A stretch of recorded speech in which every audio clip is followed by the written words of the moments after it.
The gentleman's time has expired. I recognize myself now for 5 minutes, and as I reflect on the insightful testimony of all of our witnesses, I want to make an initial observation.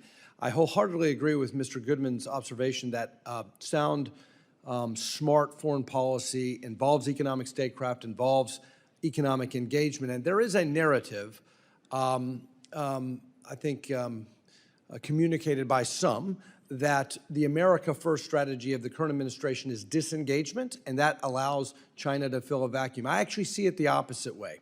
As Secretary Bessent rightly pointed out, America First is not America alone. And while the tariff strategy has created some uncertainties and turbulence, what it has done is actually deepened engagement, not disengagement, but deepened negotiations with partners, allies, and adversaries like China to actually get us to a point where there is more American leadership and engagement in the world on the economic front. I think this has the enormous potential to achieve greater, more bilateral, more reciprocal trade deals that give American exporters more market access and therefore more leverage and economic influence in the world. And look just to yesterday to see the $600 billion commitment from Saudi Arabia of more foreign direct investment in the United States, to see that there is massive economic engagement like we've never seen with this America First strategy. Let me ask Dr. Norris a question about what Mr. Goodman says is smart economic statecraft. In February, President Trump issued a national security memorandum entitled America First Investment Policy, directing federal agencies to address outbound investments into China. I think this is smart economic statecraft. I think it's very smart to stop financing Chinese military-industrial complex companies. I also would say, though, I very much appreciate, Dr. Norris, your pointing out that we should not try to fight the American private sector, that our national power ultimately derives from U.S. economic growth and innovation, and so we need to be careful about mimicking Chinese industrial policy. We should counter China not by becoming more like China, but by being the best version of ourselves. Our advantage, I always say, is that we're capitalists and they're communists, and so they misallocate capital, and their industrial mercantilist policy is not what we want to emulate. So can you speak about what is the right way to screen and stop investments and capital flows into China that threaten our national security, while at the same time adhering to our free market cross-border capital flow ethos? So I think this idea of outbound investments is an important topic. I think that you're exactly right when you say we need to do us better and not try to copy what they're doing or try to mimic exactly what they're doing.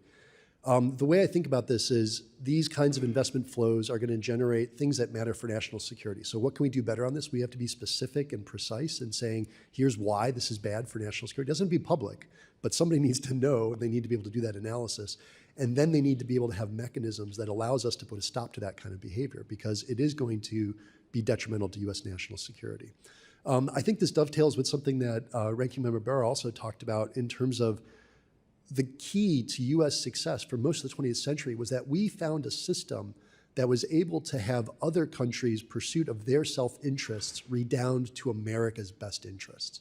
That's the secret sauce. That's what we are after today, I think. As we start thinking about strategies and ways to design systems, we want to capture and harness these naturally occurring incentive structures. So companies want to make money. They want to manage to quarterly profits. That's a feature, not a bug, in my opinion.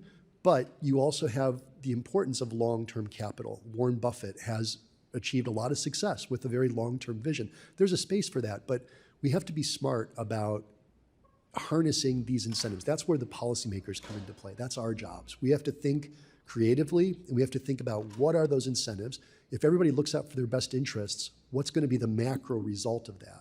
And that's kind of the framework that I'm trying to suggest to you all, is as you think about these security externalities, that's the thing that's not going to be endogenized into the transaction. I wanted to talk about DFC as an important tool for economic statecraft. I don't have time. Let me just ask this final simple question.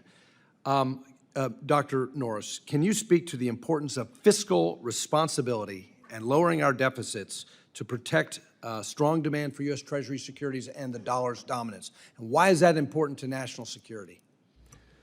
Yeah, as all of you will appreciate, the U.S. serving as the world's reserve currency gives us a lot of privileges. We're unique in this regard. The United States is a $30 trillion economy, and we as government stewards of public capital always have to think about being prudent with how we allocate and use those resources. In my opinion, our real strength resides in the private sector, and what we have to do is find a way to harness those proclivities and naturally occurring tendencies to redound to the national security interest. My time has expired.